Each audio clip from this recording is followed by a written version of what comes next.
Hey y'all, welcome back to Babeinlibrary. It's your girl Lisa, and today we are doing a Supreme Teen recommendation.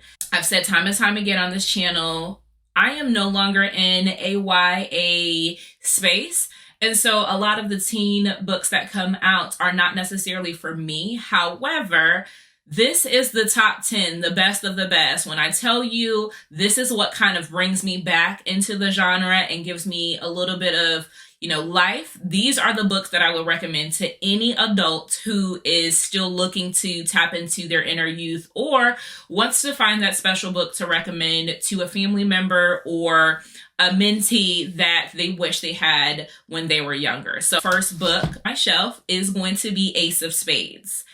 So Ace of Spades is a academic prep school thriller.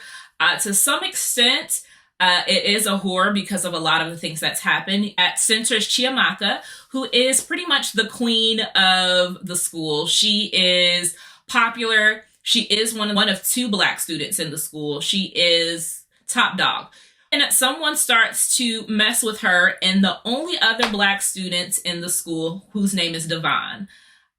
Devon is kind of on the opposite spectrum. So he's coming from the rougher part of town. He was able to get to the school because he was a scholarship student. Devon and Chiamaka don't necessarily have a lot of things in common other than their skin complexion, but they are both being targeted. Really puts them in a situation where they have to work together, even though they're under no circumstances would they ever cross paths. To the next book, which is also a preparatory school book, and that's going to be Briarcliff Prep. It's a little bit shiny, so if you can't see that, I'll put the book here. Briarcliff Prep, I just read this month. This was a completely different, again, still set in a preparatory school, whereas Chiamaka and Devon and Ace of Spades were the only Black students. This is an all-Black preparatory school. And you've got the main character named Avielle. Avielle is a writer, right, or an aspiring writer. And all of her family goes there. So she has an older sister named Belle that's there. And then her twin brothers, EJ and Mo, go to school there, as well as her god brother, Kai. So really, she's got a soft place to land, being that her family is there to support her as she's starting her freshman year. However, her sister, Belle, is going through something that Avielle has to keep her secret. I will tell you, if you are a fan of Kennedy Ryan's, this is the YA version.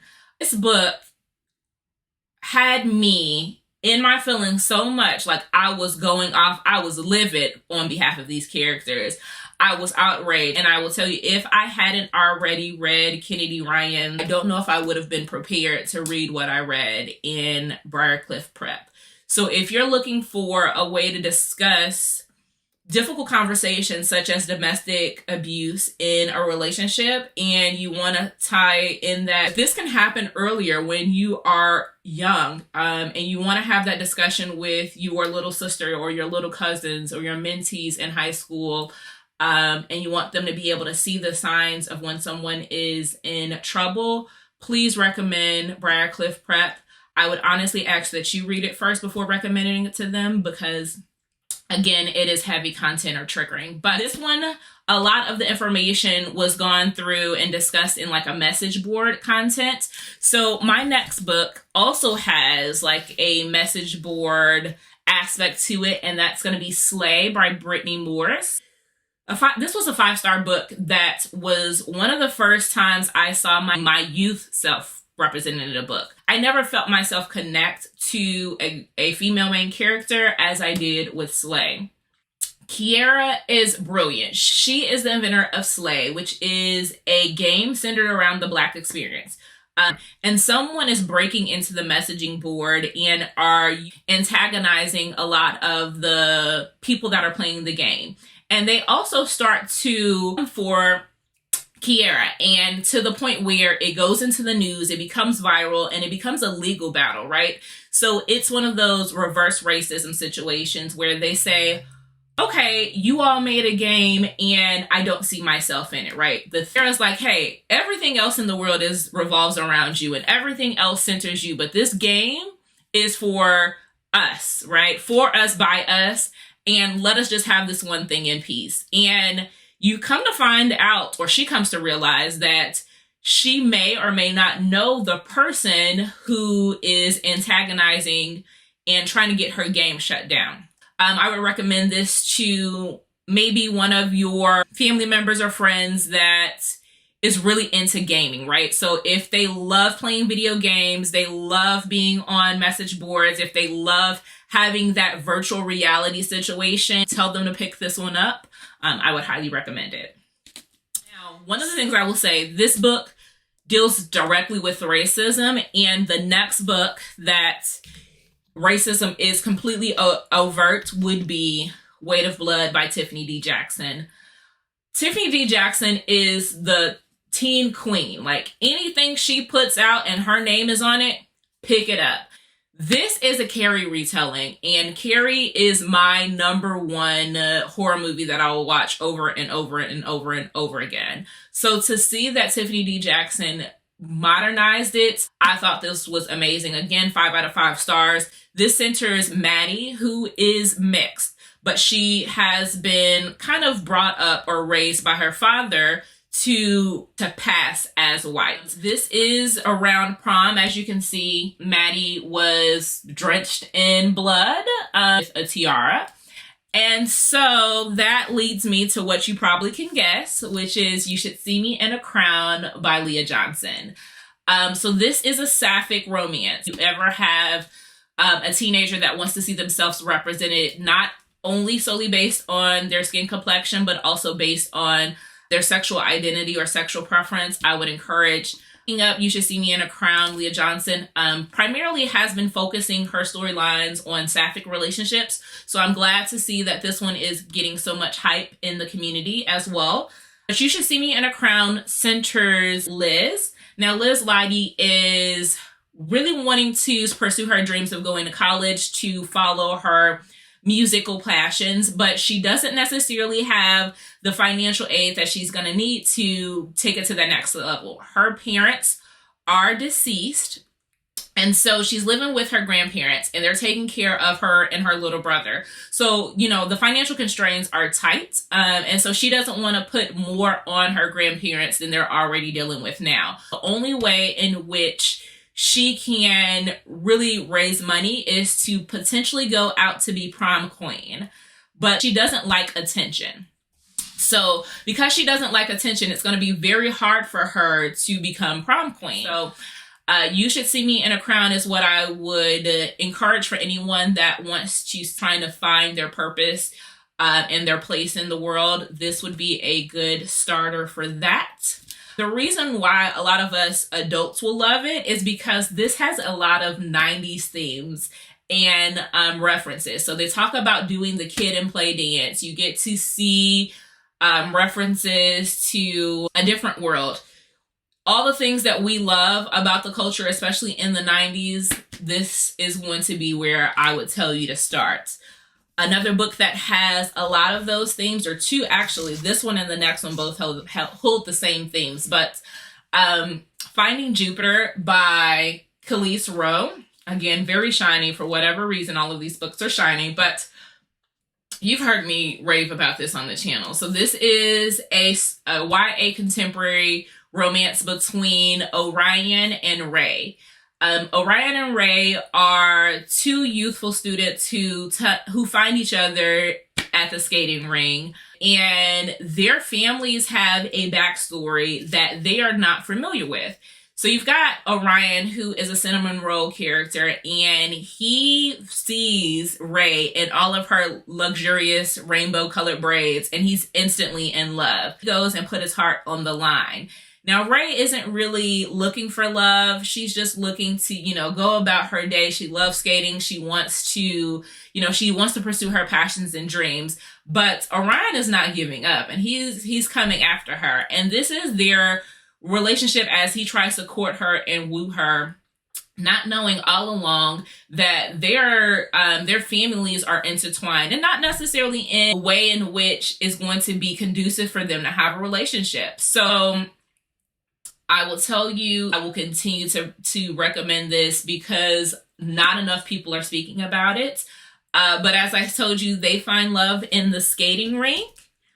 And my next recommendation has a first date at a skating rink, which I read and I finished today, which is Love Radio.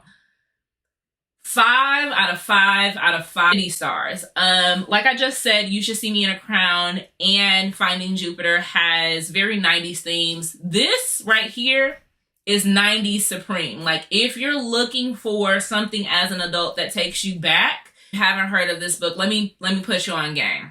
So you've got a female main character, Danielle, who has aspirations of being a writer. This has very heavy content as well, which I love in my YA storylines. But Danielle experienced something traumatic her junior year of high school, which caused her to be a recluse, right? She started to lose the relationships with her friends. She started to keep things from her parents. She started to kind of go into her own bubble. And the way in which she channeled her emotions and channeled her thoughts was in her writing. So she would write to her favorite authors and talk to them about what in their writing or what in their life kind of connected and resonated with her. And she has caught the eye of our male main character, Prince. Prince is everything music, right? He was named after the iconic Prince, and he is a famous DJ at the age of 17. He not only plays for his school, but he also has a spot on the local radio channel where he plays the beats and the hits, but he is also giving relationship advice. And in that, he has been in love with Danny and pining after her for years, but just didn't know how to approach her. What winds up happening is they meet and they have like a meet ugly. So he finally gets up the gumption to go in and talk to her, and she disses him something vicious. And the way in which she disses him puts him on edge, very assuming, I'll say. And he was like, "You're not the girl I thought you were. And if that's the case, I'm no longer interested." And she has to take a step back and was like, "Let me reassess how I came off to him." And he's like, "Hey," the way in which she kind of apologized, he was like, "Okay, this is more of the girl that I thought I knew. And I want to get to know you a little bit more. I'm going to give you 3 dates. And in those 3 dates, I'm going to make you fall in love with me." This is something that I encourage every adult to read. If you want to have a connection and a vibe, you want to put your younger sister, younger brother, younger cousin, you want to put someone on and connect with them via writing or via music. You want to expose them.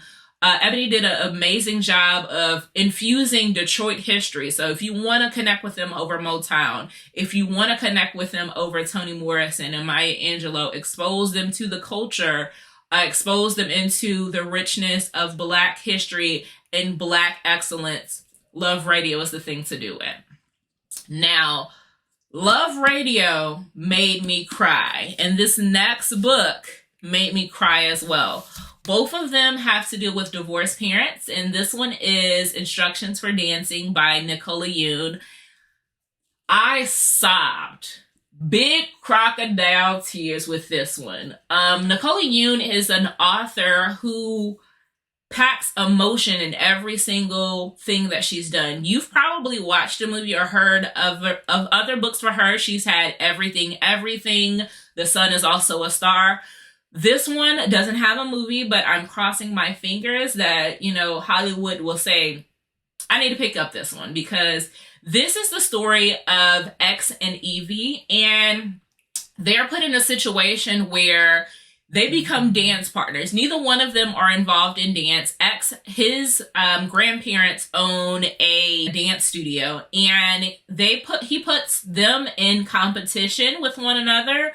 And in that, they fall in love. And this has, I'll be honest to say, this may have an ending in which you don't expect, which is where you really get to appreciate. This, like I said, has to do with divorced parents. This has to do with living life to your fullest, no matter the age, opening up your heart to the possibilities of love, even if you don't necessarily have adults in your life that have been good examples of love, but you still need to be able to show that it is possible. This is the story to do it. similar to Instruction for Dancing. I'm going to say storylines where you really truly get to see that some authors just don't care. Like they will hurt you. Nicola Yoon hurt me. At the end of the book, when I tell you, I was sobbing. I was unrecognizable, unconsolable, and another author that's like, hey, I want your pain. You're going to feel everything. I'm not going to spare your feelings. I'm not going to spare your emotions.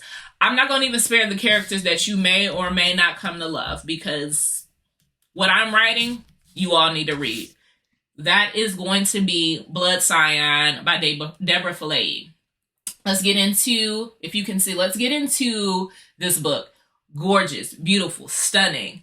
The second in the duology is coming out this year, and it is going to be supreme. This is YA fantasy, and this is dealing with a main character named Sloane. She is a descendant of the Orisha gods, and she is particular to Asun, I believe, who is the fire or sun god. And her powers are forbidden. So there is a situation in which she is joining in as a part of the Lucy army. And the Lucians are against everything Orisha related, right? So they're trying to create young soldiers who are killing off her people and her tribe.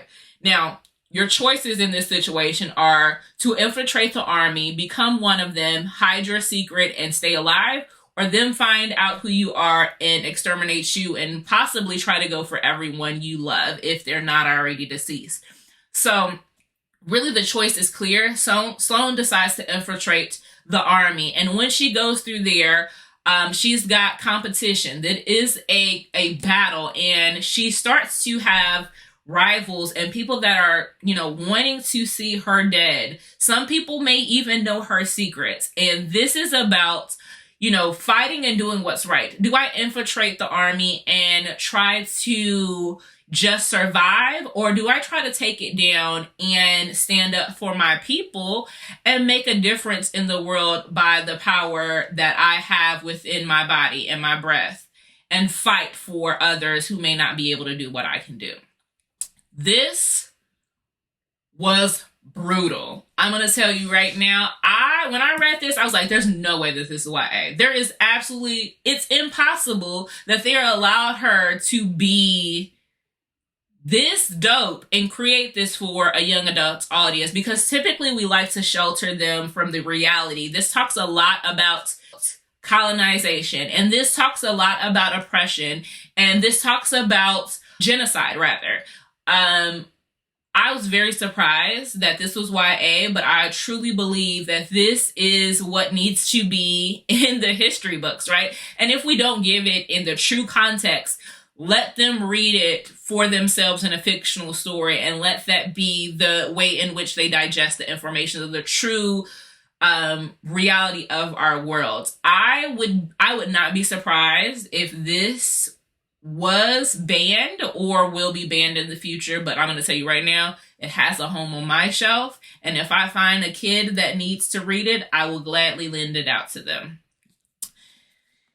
Now, my last and final recommendation is also YA fantasy, and you should know, if we're talking about supreme teams, you should know the top YA fantasy that your girl is standing for. Legendborn by Tracy Deonn. Does Legendborn need any introduction? No. Does Tracy Deonn need any more clout? Probably not. Am I going to give it to her anyway? Yes, I am. I had the pleasure, I just want to, flex a little bit. I had the pleasure of meeting Tracy and getting her to sign a copy for me, and this is the story of Bree Matthews, who is a young queen. She is an accelerated program. She's technically in high school, but she gets this advance notice to be able to go to North Carolina Chapel Hill's early education program for a summer tryout. She takes classes and, lives her Black excellence. But before school can start, before she gets deep into her studies, she runs across something at a bonfire that she is not supposed to see. And they try to wipe her memory, but it does not work. While she's also trying to focus on schoolwork and trying to set herself a place in this college campus, she is dealing or grieving from the loss of her mother. Recently, her mother had passed away or was killed, and it was thought to be an accident.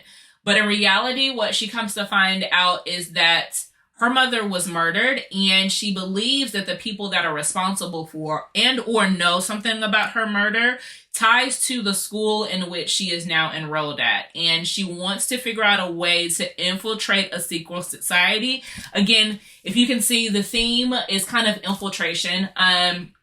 Bree goes in and she tries to say, okay, there's a secret society on campus, and someone tried to wipe my memory, wasn't successful. I want to get in and I want to figure out what's going on, because this seems like it has to do with my mother's murder, and it most certainly does.